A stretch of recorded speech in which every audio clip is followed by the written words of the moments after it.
नमस्कार सांग मैंने जय जगन्नाथ आशा करुँच मैंने भलरे थे। तो आज मैं बनवाक जाऊँगी कटोरी चाट जहाँ खावा बहुत टेस्टी लगे एवं देखा। तो चलते बनवा स्टार्ट करवा। प्रथम मुझे किसी सीझा आलू नहीं भल भाव में कंडा चामच द्वारा स्माश कर दूँगी। आपने देखिपे से लुण आउ टिके सुगर पाउडर पकई चक्की देली भल भाव में। एवं मुझे पियाज नहीं जाइए किसी छोट छोट पीस काटिदेली। एका सहित टमाटो काकुड़ी बीट आउ कच्चा लका को भी मुझे काटी रखीदेवी। आपने देखते मैं छोट छोट पीस काटी दूँगी। तो आपण मैंने जानले आश्चर्य कि मुझे रेसिपी पाइली कौटू आउ मो माँ को पाखर। तो मुझे सब नहीं गली सब रेसिपी इंग्रेडिएंट्स जहाँ जहाँ सब दरकार था आपण मैंने देखिपे। एकदम मुझे गैस ऑन करदेली से कड़े बसईदेली। कड़े मुझे 2 चामच तेल गणी देली आज्ञा गणी देली। 2 चामच तेल दे सारापर से चीनी आउ पियाज पकई भल भाव भाजीदेली। जमी जम्मू आम मला बड़ा को भाजब मुझे पियाज को भाजीदेली। आपण मैंने देखिपे मो पियाज को केमी भल भाव भाजी दूसरी। एवं मुझे अदा रसुण पेस्ट बन रखी पकईदेली। अदा रसुण पेस्ट मुझे भल भाव में कषिदेली जमी आम मैंने गणित बही अंक कषु से भाव में मुझे कषि। हाँ मुझे हलदी आउ टे लुण पकई पुणी भल भाव में कषिदेली। भल भाव में कषि सारापर मुझे आलू तक पकई दूसरी। एमती पकईवा जमी पहर पिंड भाया आलू रंग बदला को बाध्य हम। भल भाव में आलू को कषिदेली। तापर आम आलू को भल भाव में एपट सेपट कर लंका गुंड पकईदेवा ना राग आसो कौड़। जो तरकारी राग ना से तरकारी बाग ना आम जाचे।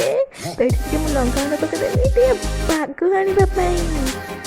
आपने देखिपे ये देखो मो तरकारी के सुंदर स्टील बोल मो पाट तो खाली लाड़ गला।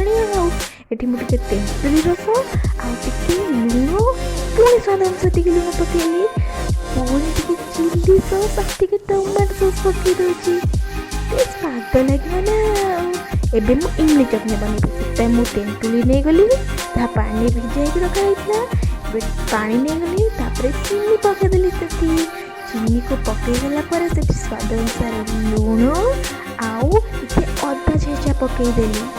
भल भाव में छाड़ीदेवा कुक हवा पर्यंत।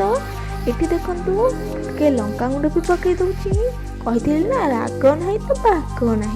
तो ये मुझे तेल दे दूसरी कढ़ई पुणी आउ थे टे फुटण आउ टे जीरा पकईकी आ भरसुंगा पत्र पकईकी मु छुंक देदेली।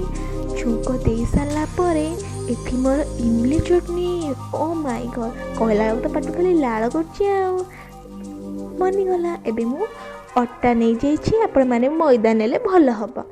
तापर मुझे कॉर्नफ्लोर आउ कॉर्नस्टार्च नहीं गली टे घी नहीं गली भल भाव में चकटिदेवी। हाँ हाँ लुण पकईवाक भूलें भल भाव में चकटी चकटी एक सुंदर अटा गोला बनईदेवी। आपण मैंने अटा गोला बनई ना।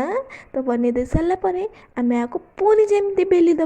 जन्मदिन आपण मैंने पूरी खाई ना कमेंट करेंगे। तो ये जन्मदिन आपंकर होता कौन मोर तो पूरी बहुत पसंद। तो मुझे पूरी ही खाऊ थाए आ पूरी भाया फुली भी जाइए। आपण मैंने देखले बोधे हसीदेवे तो मुझे देखा चाहूनी। तो ये कटोरी गिनारे मुझे नहीं गली।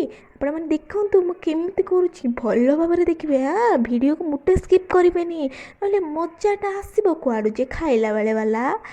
ठीक अच्छे आपण मैंने देखु केते बढ़िया आमर ये गिना खोलीगला। एपट सेपट कर भल भाव में तेल में छाणीदेली।